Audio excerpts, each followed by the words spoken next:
There's something happening inside millions of people right now, and most of them have absolutely no idea. It doesn't start with pain. Nothing shows up on a basic blood test. It begins with something so minor you'd brush it off. Asking someone to repeat themselves a little more than usual. Turning the TV up slightly. Struggling to follow conversation when there's background noise. But what most people don't realize is that those aren't just signs of aging ears. That's the brain beginning to shrink. Scientists call it the auditory deprivation effect. It works like this. Neural tissue runs on a simple but brutal principle. Use it or lose it. The auditory cortex needs a constant stream of incoming signal to stay structurally intact. When reduced hearing cuts off that input, even mildly, it doesn't just wait patiently for sound to return. Deterioration begins. Researchers at the University of Pennsylvania confirmed that declining hearing ability accelerates gray matter atrophy in the sound processing regions of the brain. Tissue volume physically reduces, and because those same regions connect directly into memory and executive function networks, the damage doesn't stay contained. It spreads. What happens next is where this gets genuinely unsettling. When the auditory cortex is starved of input, surrounding neural territory doesn't sit idle. It gets claimed. Research published in Frontiers in Neuroscience in 2025 confirmed that vision begins colonizing regions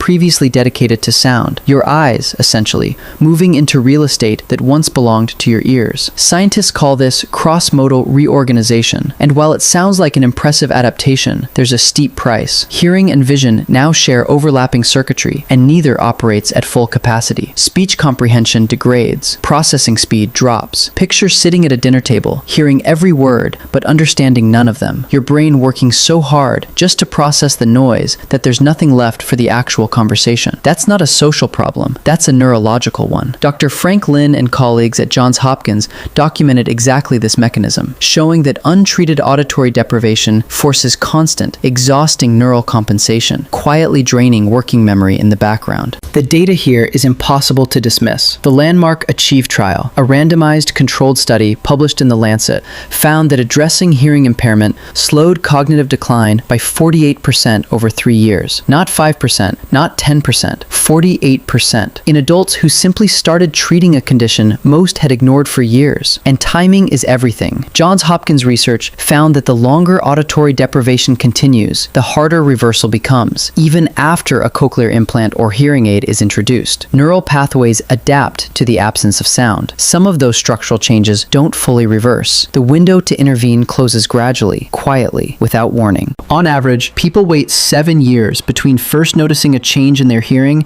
and actually doing something about it. 7 years of silent reorganization inside the most complex organ in the human body. The auditory deprivation effect never announces its arrival. By the time it's obvious, it's already been at work for a long time.